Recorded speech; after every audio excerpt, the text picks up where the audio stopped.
आपको क्या लगता है WWE सुपरस्टार बने रहने जैसा मुश्किल काम आप कितने समय तक कर पाएंगे?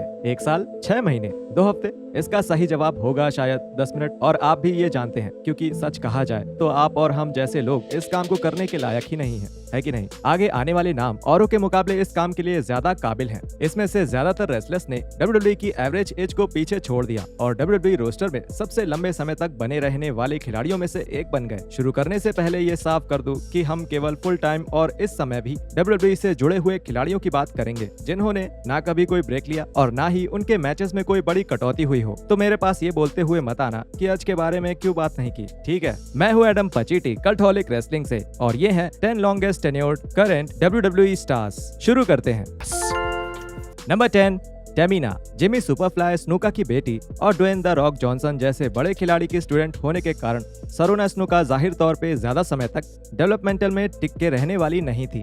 अपने प्रोफेशनल करियर में कुछ ही मैच खेलने के बाद स्नूका ने एक कॉन्ट्रैक्ट साइन किया, जिसके तहत वो फ्लोरिडा चैंपियनशिप रेसलिंग में लगभग आधे घंटे के लिए ही पहुंची और फिर उन्होंने दी यूसोस के साथ मई 24, 2010 के रॉ के एपिसोड में मेन रोस्टर में अपना डेब्यू कर लिया। टेमिना नाम की नई पहचान के साथ वो तब से आज तक हर साल WWE टेलीविजन पे रेसलिंग करती आ रही हैं। एक बार की विमेंस टैग टीम चैंपियन रह चुकी टेमिना को कभी भी सिंगल स्टार के तौर पे जगह नहीं मिली और उनके कुछ बड़े कामों में से एक है उनका एजे ली का बॉडीगार्ड होना, टीम बैट का सदस्य होना और लाना, नाया जैक्स और नटालिया के साथ टीम बनाना। और हाँ, उन्होंने अकीरा टोजावा से शादी करी। इस छोटी सी लव स्टोरी को हम भूल थोड़ी सकते हैं, नहीं। 9 बार की 24/7 चैंपियन रह चुकी टेमिना का इस्तेमाल आजकल दूसरी खिलाड़ियों को आगे बढ़ाने में होता है और इन्हें ज्यादातर मेन इवेंट्स पे रेसलिंग करते देखा जाता है। 40 साल की उम्र पार कर लेने वाली टेमिना का रिंग के अंदर का करियर शायद अब अपने अंत की तरफ बढ़ रहा है, लेकिन सारी बातों को ध्यान में रखते हुए ये कहना गलत नहीं होगा कि उन्होंने काफी अच्छी और लंबी पारी खेली है। नंबर 9, बिगी। साल भर पहले गर्दन टूटने के बाद से अभी तक पूरी तरह ना उभर पाने वाले बिगी के प्रोफेशनल रेसलिंग के भविष्य पर आज भी एक बड़ा सवाल खड़ा हुआ है। अगर बिगी अब दोबारा रेसलिंग नहीं कर पाते हैं तो भी उनका शानदार career WWE hall of fame में शामिल होने लायक है।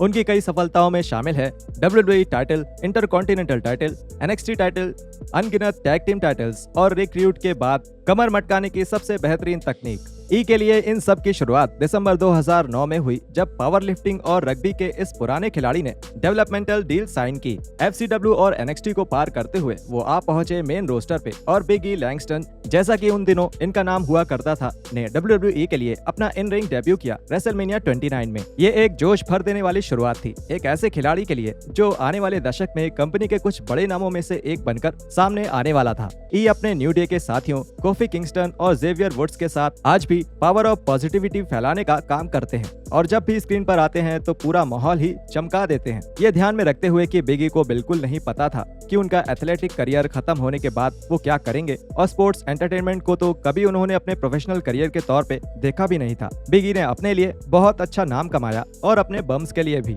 नंबर 8, दी यूसोस। रिकीशी के जुड़वा बेटे जिमी और जे यूसो ने भले ही अपना WWE मेन रोस्टर डेब्यू अपनी बहन टेमिना स्नूका के साथ किया था, लेकिन वो WWE में काफी पहले से शामिल थे। डे वनिश से तो नहीं, जो भी उसका मतलब होता है, पर हाँ काफी समय से। दी यूसोस ने अपनी डेवलपमेंटल डील 2009 में साइन की, जिसके बाद जिमी ने जे से कई महीनों पहले अपना FCW डेब्यू किया। डील साइन करते समय उनके पास कुछ खास अनुभव नहीं था और उन्होंने सामोअन सोल्जर्स के नाम से इंडिपेंडेंट सर्किट्स में गिने चुने मुकाबले ही लड़े थे, लेकिन कहीं ना कहीं WWE को पूरा विश्वास था कि इन दोनों में काबिलियत की कोई कमी नहीं है, जिसके चलते उन्होंने बहुत जल्द ही दी यूसोस को अपनी छोटी लीग से ऊपर प्रमोट कर दिया। मैं सोचता हूँ कि मेरा ये कहना शायद सही है कि उन्होंने तब से काफी अच्छा काम किया है और वाकई में पिछले 13 सालों में उनके अंदर आए शानदार बदलाव को देखना काफी रोमांचक रहा है। दुनिया में सबसे अच्छी टैग टीम्स में से एक माने जाने वाले दी यूसोस के पिटारे से कई क्लासिक मैचेस निकले हैं और रोमन रेंस और द ब्लड लाइन में सोलो सिकोआ के साथ वो अपने जीवन का सबसे शानदार काम कर रहे हैं। यकीन ही नहीं होता है कि ये दोनों अभी अपने 30 के दशक में हैं और WWE टीवी पे ये 15 साल का अनुभव रखते हैं। ये डरावना है। Number 7, R-Truth। डरावने की बात करें तो क्या कोई भी ये पता लगा पाया है कि R-Truth एक वैम्पायर है कि नहीं, या फिर कोई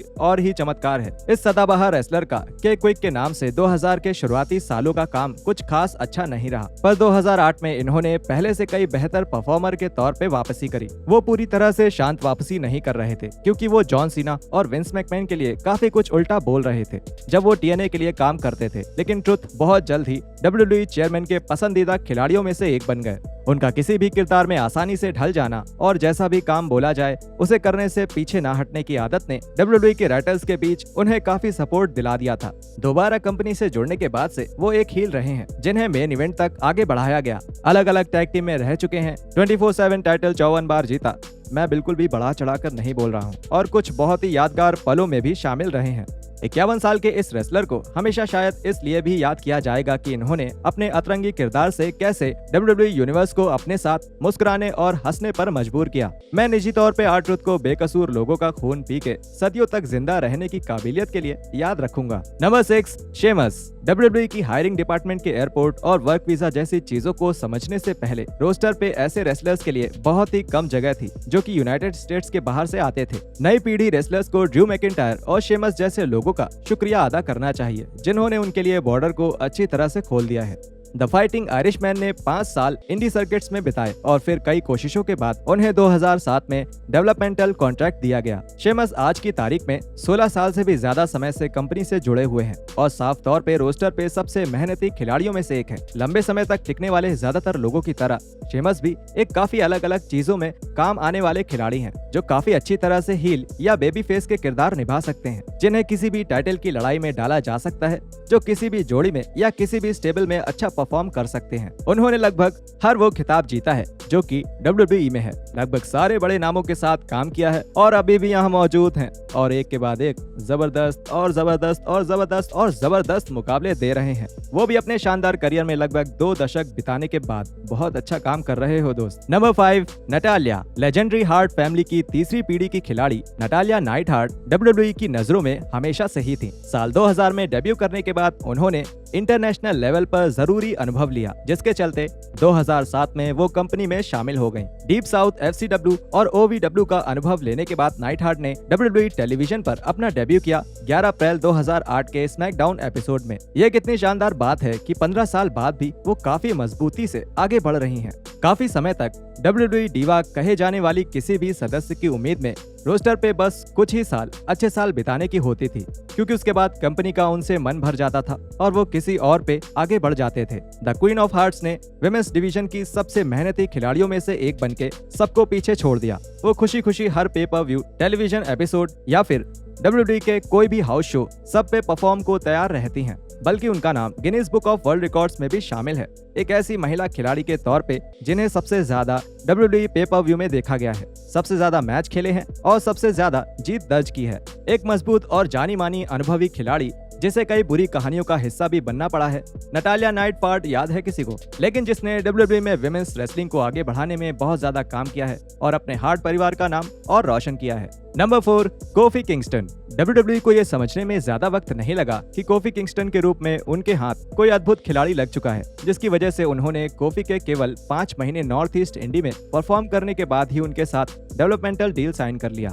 2006 में उन्हें डीप साउथ रेसलिंग भेजा गया, जिसके अलावा कोफी ने FCW और OVW पे भी समय बिताया। साथ ही साथ वो कई दौरों पर भी गए, हाउस शोज और WWE की टीवी रिकॉर्डिंग के डार्क मैचेस खेलने के लिए। उनको जनवरी 2008 में वो सुनहरा मौका मिला जब ECW रोस्टर का सदस्य बनकर उन्होंने अपना टेलीविजन डेब्यू किया। किंगस्टन पिछले 15 सालों से हमेशा तैयार खड़े मिले हैं और जब भी उन्होंने रिंग में कदम रखा है और हर बार अपना शानदार प्रदर्शन किया है। न्यू डे के इस हवा में उड़ने वाले सदस्य की सालों की मेहनत का इनाम इन्हें रेसलमेनिया में एक बेहतरीन वर्ल्ड टाइटल की जीत और फिर उस पर राज करने के तौर पे मिला, जो कि शायद उन्होंने अपनी मेहनत से 10 बार से भी ज्यादा कमाया था। शायद कोफी दोबारा उन ऊंचाइयों तक नहीं पहुंच पाएंगे, लेकिन उनकी मौजूदगी हमेशा सबको पसंद आएगी। अभी भी सिर्फ अपनी 40 की उम्र के आसपास होने के साथ कोफी काफी हद तक इंजरी से दूर रहे हैं, जबकि उनके लड़ने का स्टाइल और साल भर में लड़े जाने वाले उनके मुकाबले की गिनती देखकर सबको इसमें हैरानी होती है। लेकिन इसके कारण अभी भी किंगस्टन के पास कई और अच्छे साल बाकी हैं। Number 3, the Miz. Mike the Miz Mizanin के लिए WWE करियर के शुरुआती दिन काफी मुश्किलों से भरे थे। उनके साथी उनसे चिढ़ते थे क्योंकि वो reality TV show the real world का हिस्सा थे। वो उनसे चिढ़ते थे क्योंकि उन्होंने WWE में टफ इनफ के जरिए जगह बना ली थी और वो उनसे चिढ़ते थे। अब क्या बताएं, वो उनसे हर चीज के लिए चिढ़ते थे। एक समय ऐसा भी आया जब उन्हें लॉकर रूम से बाहर निकाल दिया गया और मजबूरी में उन्हें अपने कपड़े एरेना के सीढ़ियों में बदलने पड़े और ऐसी स्थिति से मिस का बाहर निकल कर आना और सफलता की सीढ़ियां चढ़ना बहुत ही मुश्किल नजर आ रहा था। अपने आलोचकों का मुंह बंद करते हुए द मिस ने काफी कड़ी मेहनत की, अपने आप को बेहतर बनाया और फैंस और साथी रेसलर्स की नजरों में इज्जत भी कमाई। बैक स्टेज उन्हें लॉकर रूम से निकाले जाने के कुछ ही सालों के अंदर वो हाथों में WWE टाइटल पकड़े नजर आए, रेसलमेनिया पे जॉन सीना के खिलाफ मेन इवेंट में लड़ते हुए। छुट्टियों से सख्त नफरत रखने वाले द मिज अपनी कंपनी के लिए काफी वफादार हैं, जो हमेशा ब्रांड को अपने से आगे रखते हैं और उनसे जो भी काम बोला जाए वो उसे अपना 100% देकर पूरा करते हैं। वो शायद हर किसी के चहेते नहीं होंगे, लेकिन द ग्रैंड स्लैम चैंपियन बिल्कुल लायक हैं हर उस चीज के लिए जो उन्हें मिली है और एक अच्छा उदाहरण है कि कैसे कड़ी मेहनत आखिर में रंग जरूर लाती है। Number 2, Dolph Ziggler. एक बेहतरीन 3 बार के ऑल अमेरिकन एमेच्योर रेसलर निक नेमेथ ने काफी पहले 2004 में स्पोर्ट्स एंटरटेनमेंट में करियर बनाने के लिए कानून की पढ़ाई को छोड़ के WWE का डेवलपमेंटल कॉन्ट्रैक्ट साइन कर लिया था।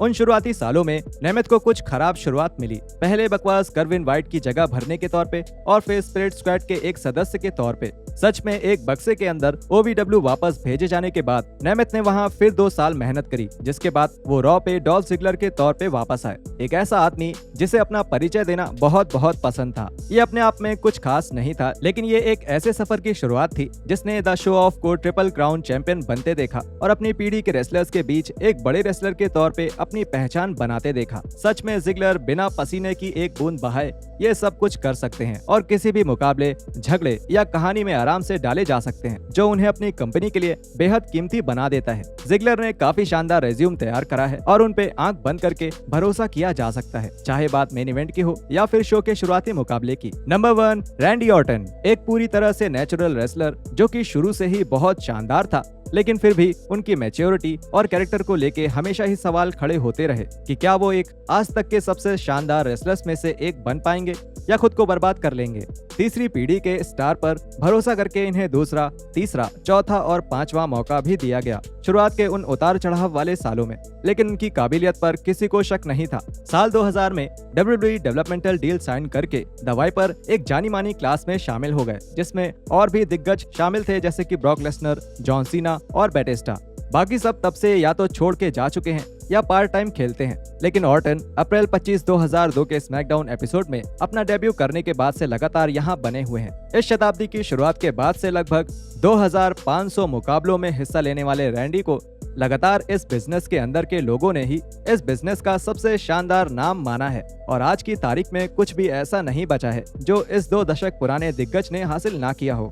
उन्होंने लगभग हर टाइटल जीता है, उन्होंने रॉयल रंबल जीता है, मनी इन द बैंक जीता है, रेसलमेनिया के मेन इवेंट में शामिल रहे हैं और लगभग हर सितारे के साथ झगड़े में शामिल रहे हैं और हर तरह के मैच में भी लड़े हैं। ऑर्टन अभी पीठ की एक बड़ी सर्जरी से उभर रहे हैं, जो कि 20 साल से लड़ते रहने और चोट खाने का साफ नतीजा है, लेकिन फिर भी आप द लेजेंड किलर के लिए शर्त लगा सकते हैं कि जब भी वो वापसी करेंगे वो पहले से और भी बेहतर होकर वापस आएंगे।